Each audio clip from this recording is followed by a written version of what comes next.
So I have the pleasure of talking with Chris Barber from Zealand Brewery there in the Hawke's Bay.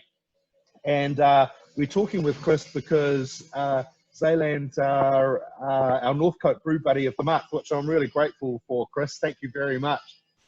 Well, thank you. How are things going, mate? Are you surviving after this crazy time, buddy? Yeah, so, yeah, not really sure how to put it into words, but yeah, obviously very tough. Just lost a whole lot of customers that had to lock down. And I think many breweries, they had supplementary income with their online shops, and that went really well for us. And yeah, just slowly climbing back out of it. But I think it's going to be pretty slow. Mate, it's been a crazy time for all of us, you know, and I'm just glad that you guys are where you are, because hopefully that would have, you know, helped the effort. And, you know, for us, it was pretty much the same thing. It was just all go one day, absolutely nothing the next day. And that sort of following few weeks, which was just so confusing, mate. And I have to say, though, I'm so, you know, I got a bit of a break out of it. It's the first break I've had for a while, so I was quite happy about that. Did you get some time to put your feet up for a little bit? Yes and no. So my wife, she works for Watties, and so they were very busy. So so she was busy working. I was here at the brewery, and the children were out of daycare. So yeah, we were kind of busy juggling a whole lot of things. So yeah, got to take a little bit of time off, I suppose. It was good to I guess, yeah, take a step back and just have a think about things, and yeah, and realize that everyone was in the same boat. It wasn't just us going through hard times. Everyone was doing it together. So it probably helped a bit.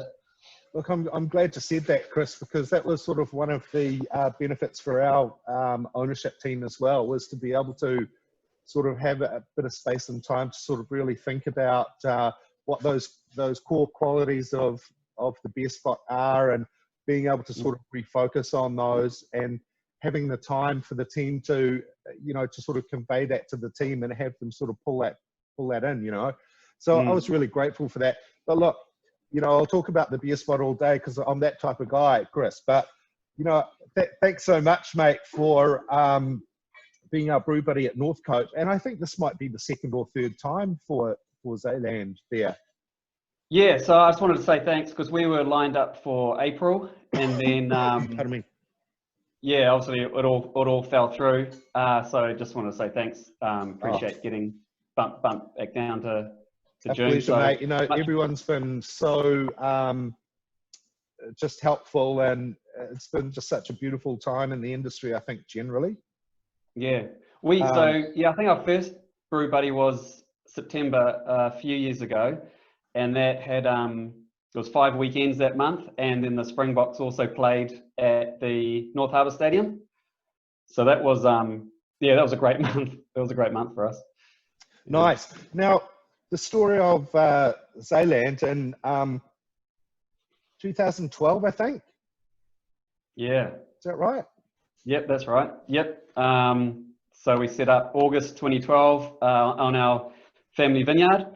So yeah, the going back a few years, we grew up on a vineyard not very far from beer spot Huapai, so just down Matua Road. In those days, it turned to gravel before it got to our house. And yeah, we grew up on a vineyard there, and now it's growing houses. And we got a vineyard in Hawke's Bay. So my brother lives on the vineyard and grows the grapes for his own brand called Patani, and which you guys are aware of. Yes, and yeah. Then, we had Philip showed off a few of his wines here a couple of months ago. They're excellent, really good. Yeah, he enjoyed that. Oh, there we go. And then I was coming down to Hawke's Bay, hopping out in the vineyard, and yeah, just really loved the region. It was better weather and less traffic than Auckland, and it had a really good vibe with the food and wine. Great restaurants for a small region, great wine lists, and like most of the country in those days, pretty poor beer lists, and just decided to set up on the vineyard. That's been great. I've loved it down here, and yeah, our next steps are a beer garden out the front. So we've been given just before lockdown, we had the high of being given resource consent to proceed, and then we had the low of lockdown. So that was a interesting week. It's funny you say that the high have been given a resource consent. I totally know what that means, and it's just like such a grind, mate, isn't it? It's just incredible. Yeah. So we got through, and then yeah, we were told that yeah, it was a great result, because if there's any objections or anything like that, it just draws the whole process out. So yeah, so we're pleased. Well, that's good. And so, when are you planning to open that? You know, here comes that question, Chris. You're going to get it all the time, mate. Yeah. Well, we've been talking about opening it for. I've been talking about opening it for bloody ages, but now we're finally doing it. All got the family behind it. So we're now going for building consent. Hopefully, start building in September. And we're not sure how the build might be 6 months, so we'll miss summer. But we're probably not so concerned about that now. I'll tell you what, buddy, I don't think there's ever really a good time to open. You know, there are some sort of nice to have times to open, but I think the best way to sort of approach it from our perspective is to just you plod on, and if you open, that's great, and you know, and it doesn't really matter when. And in fact, we've had experiences where we've opened sort of in the quieter months, I guess. And that's just been really beneficial, because everyone can sort of get up to speed on what needs to be done and things. And that's quite helpful. So don't even worry about that stuff. Yeah, that's we had a meeting, me and my brothers, about opening and discussing when the best time to open. And I sort of came away thinking, you can't get too cute about it. You just got to open when you can, and yeah, what happens happens. That's it. And just get used to that question, buddy. Oh, when's it opening? When's it opening? Yeah. It's just like, oh my god. Yeah. Yeah, looking forward to that. That'll be great. Buddy, we're just about to open our fifth branch, so that's the end of our first phase. That's up in sort of the East Coast Bays on the Whangaparao Peninsula out there, which we're looking forward to, which is what the shirt is all about. We're going to have the first ever the wine spot at that branch. So 40 taps of New Zealand wine. So we're looking forward to having some of Philip's wines on up there as well. Yeah, great. Yeah. The thing is, after that though, Chris, after you do open, you know, folks start, the next question is, oh, when are you going to open in so-and-so area? Or where are you going to, like, oh my God, leave me alone for a minute. Yeah, no, it'd be like, hey, we've just opened a bar, just enjoy that. Yeah. So, mate, I think what a few people won't know about you is that, like, brewing is not really new to your family. You had I think a great-great-grandfather who brewed in Christchurch in the 1860s. Yeah, around the 1880s, I think. He was, I'd say he's probably a typical sort of pioneer. He did brewing, he did building, he did all sorts of things. He was in Hororata in Canterbury. Yeah, so that was just a fun bit of family history that we found out about. He had something like 9 children, and 8 of them were boys, and so he was a bit of a businessman and could undercut a lot of his competitors. Well, it sounds like he was a bit of a breeder, actually, Chris. He had a beard pretty similar to yours, actually. Oh, mate, if you guys ever make the movie, I'm happy to audition, mate. I've had a little bit of experience with that. At one time, I think I was New Zealand's most auditioning actor. Hey, Chris, didn't land me. The brewery, mate. Now, you guys take I'm going to, please correct me if I'm wrong, but you guys take a bit more of a traditional approach. It's more sort of on the European side of styles, I guess. and your kit Yep. kind of reflects that. It's a sort of a stainless copper combination kit. Yeah. Yep. What was So the reason behind going down that road? Yeah, so we're very uncool in that way, where we we don't really follow the trends coming out of the States with the hazies, etc. So yeah, we do more of the European style brewing. So yeah, do lots of lagers, wheat beers, and a few ales as well. It's just I worked in a few breweries overseas, and that's the beer styles that really appeal to me. And I wanted to bring that home to New Zealand, have some nice, fresh European style brewing in New Zealand. So yeah, I mean, the German lagers don't travel too well once they come over the equator and sit on shelves. So yes, just trying to have some nice, fresh European beer. And we've got a nice little brew house there that we can show off pretty soon. It's a nice copper brewery that was built in Germany that we got out of Japan. The does the Chris, you know, hands in the air. I don't know too much about beer. Does the copper sort of change the flavor profiles of the ingredients, or is there a reason for copper over stainless? Copper, in our case, it's just for show. So it's made to look old and classic. Back in the day when they used copper, it was before stainless steel, so they could easily work metal. And I've read things where some of the elements come out into the beer, and it could aid fermentation, maybe add some flavor. I'm not sure, but yeah, ours is all for show. So we got stainless steel on the inside. And what sort of capacity is it at the moment, Chris? How much? So we just yeah, we're 10 hectoliters. We got double fermenters, and yeah, so we're pretty small. We only 50,000 liters a year. And look, mate, the Black Monk. Yeah. Good job, buddy. Up Yeah, there in the New World top 30. Have you got enough? Oh yeah, so we had to yeah, it was pretty touch and go. So this was the same week we got resource consent. We also got told about the top 30, and then me and Tom here, who works with me, we just looked at the calendar and the dates that they wanted the beer. Well, we started panicking, and I quickly rushed around. This was a Friday afternoon as well, so quickly rushing around trying to get the ingredients in, and then with lockdown they pushed it out by a month so we could breathe easy. But yeah, it was yeah, pretty hard to get a 4-4. We just don't add extra few thousand liters to our production schedule. It's a big deal for us. So yeah, it was exciting, and yeah, a bit worrying about getting it all done on time. Man, just congratulations. You know, it's not easy to take a gong like that. Those awards are so you know, fiercely contested. So congratulations, buddy. Well deserved.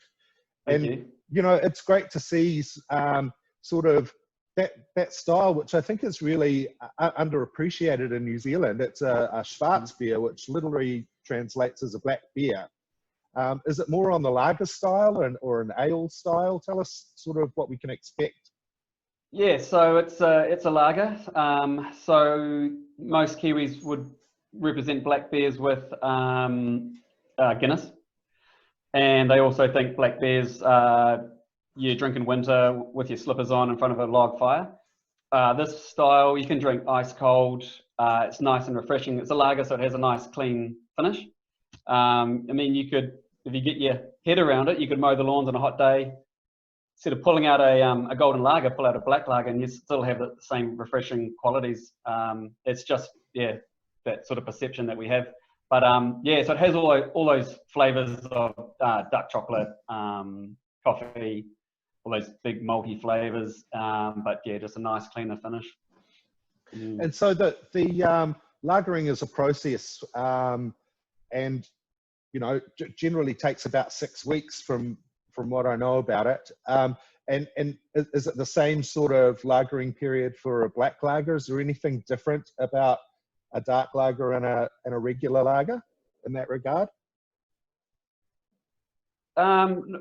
For us, no, everything's the same. It's the lager yeast. It's the cold fermentation, and you're trying to keep it stored a bit longer, but that all depends on time.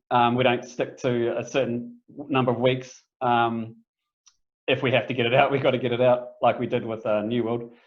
But yeah, it's pretty much the same. It's the same as a normal lager. It's goes through the same sort of process. It's just very different flavour compared to your pilsners and helles and other styles.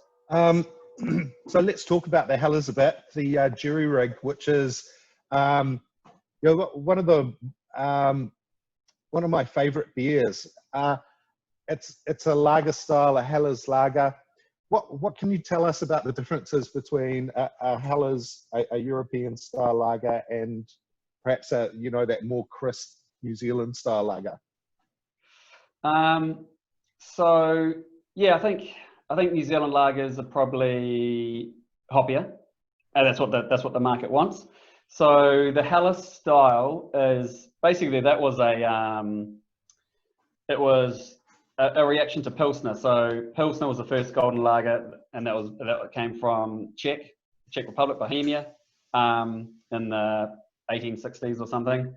That style spread throughout Europe and into Germany. The Bavarians, very staunch brewers, didn't like this foreign beer coming in, so their response was to do a golden lager as well. And the Bavarians are not such wide to hoppy beers, so it's a softer style of Pilsner. A lot of more sort of bready malt coming through, maybe a fuller palate as a Pilsner. And then the New Zealand take is probably lots more New World hops and let the hops shine through a bit. So I just kind of take a step back and I use New Zealand barley, German and New Zealand hops, and just try and still get a good balance between malt and hops.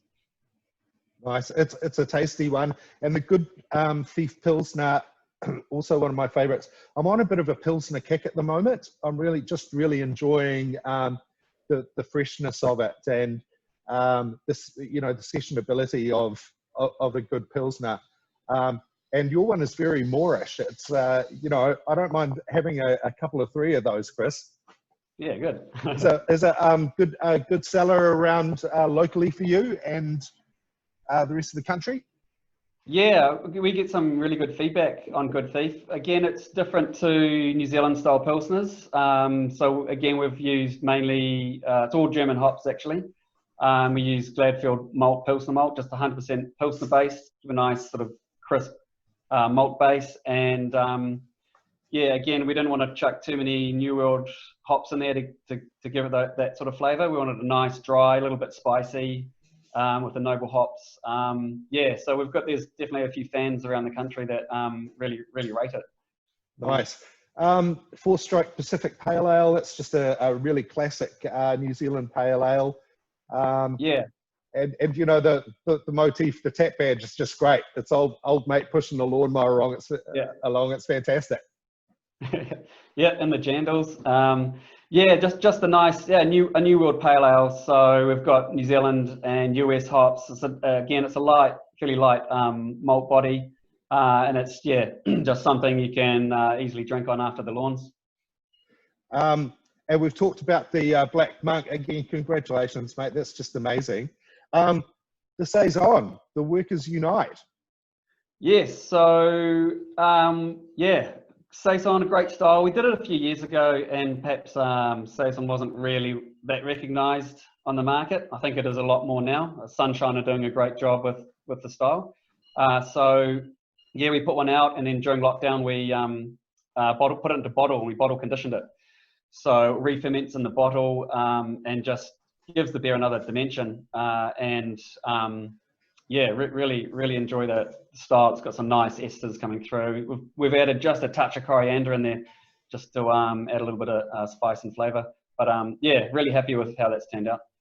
So for folks like me who don't know very much about beer, Chris, when we talk about saisons, that's a more a beer that's flavoured more from the yeast characteristics, right? Yes, that's right. An old-fashioned, what they call a farmhouse style, sometimes a wild ferment. Yeah, so the Belgians are quite very different to how Germans approach brewing. They sort of just throw anything in. And so this style, it's hard to pin down what exactly a saison should be, because it's just cobbled together with what was around at the time. So our take on it has, definitely let that yeast shine. Just give it some good temperatures during fermentation. We take all the pressure off the fermentation tanks and help build up some ester profile. We've kept it to 5.1%. We want it to be drinkable. The yeast is pretty aggressive and it really dries the beer out.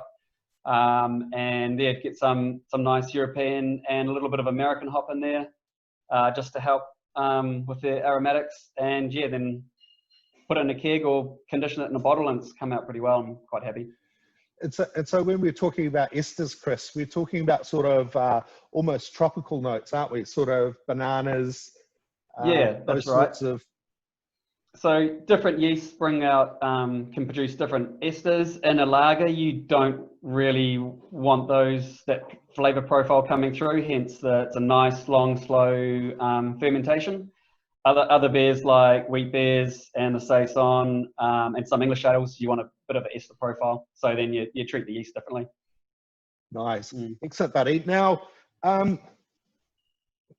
so the Hawke's Bay is enjoying a bit of a renaissance around brewing these days. I mean, like probably one of the first breweries I can remember from that region must have been Leopard Brewing way back in the early 90s. I think they finally closed down, didn't they? Yeah, I don't know the exact history because I was born and bred in Auckland, but I understand Lion bought it, and as they did in those days, just slowly closed all the regional breweries down. But I saw a photo. I was sitting on my dad's knee. It must have been in the early 80s at a friend's place, and there was a big bottle of Leopard lager sitting there. So yeah, it was quite interesting to see. Man, they must have had a good distribution.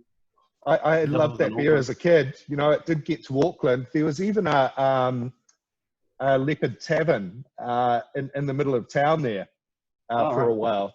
But yeah, it was crazy days. But talking about buyouts and things, we've seen quite a bit of change over the last sort of 3 or 4 or 5 years. We've seen some breweries get acquired by multinationals, and you know, our stand on that is that, look, you don't need us anymore. There are so many bars out there that have contracted taps. You guys are going to be fine. And that sort of frees up a couple of taps for us for other independent local brewers. Man, if you got that opportunity, would you do it?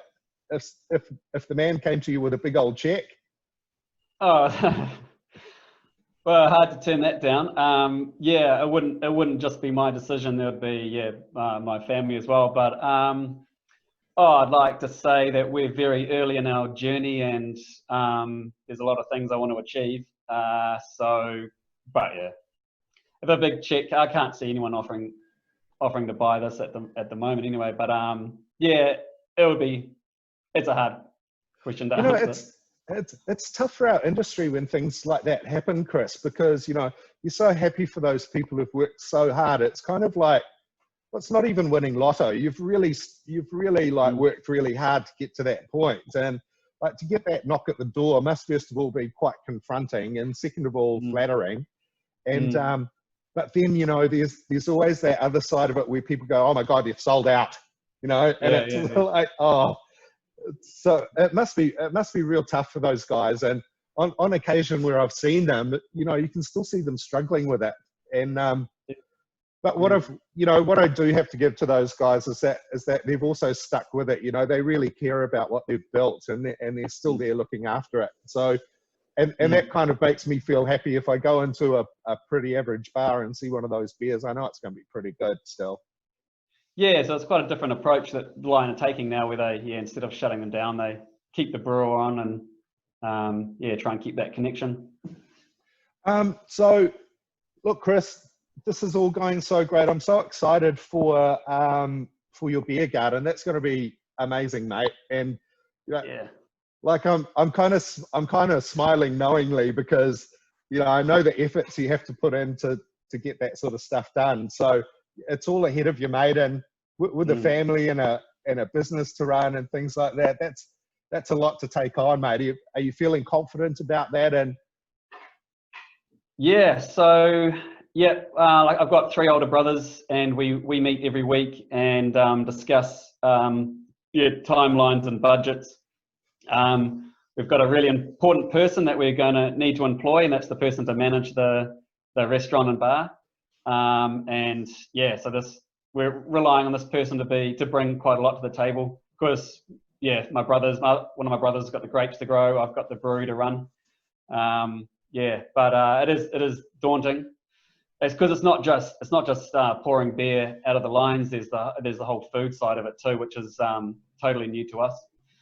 So, absolutely, yeah. mate. I mean, I think like I totally understand brewers wanting to have a tap room and sort of a hospitality side of their business, and it sounds like you've been really thinking about this, which is great, because those are really 2 entirely separate businesses, you know, and especially with you guys with the winery as well. Like that's a whole lot of businesses in a group that you need to consider. And so, man, good luck with that. Thank you. You're going to need some. Hey, Chris, it's been great talking to you, buddy. Again, thanks so much for Zealand being our Brew Buddy of the Month at Northcote. We just rolled over 4 years at Northcote at the end of March, and you know, we brewed this birthday beer and everything, and then of course the shutdown came. So we're going to be having a belated birthday, hopefully in a couple of 3 weeks. But do you have some plans to come up to Auckland, Chris, and have a look around, or are you a bit busy at the moment? No, looking at end of July actually to come up. Mate. Yeah, we're going to throw the family in the car and head up and spend maybe a week and a half in Auckland. So yeah, certainly be catching up for a beer around that time. I look forward to that, mate. Chris, thanks so much, mate. All the best to your wider family and your closer family, your wife and kids. I hope everyone's holding up really well, and thanks again, mate. We'll talk another time. Cool. I just want to, and just say thanks to you guys at Best Spot. You've come on board with us from the early days, and yeah, it's really appreciate that. Mate, it's a real pleasure. It's not hard for us, buddy. Yeah. Thanks. All right, we'll have a beer at Huapai. End of July. Look forward to it, mate. Thank you, buddy. Cool. Thank you. Bye-bye.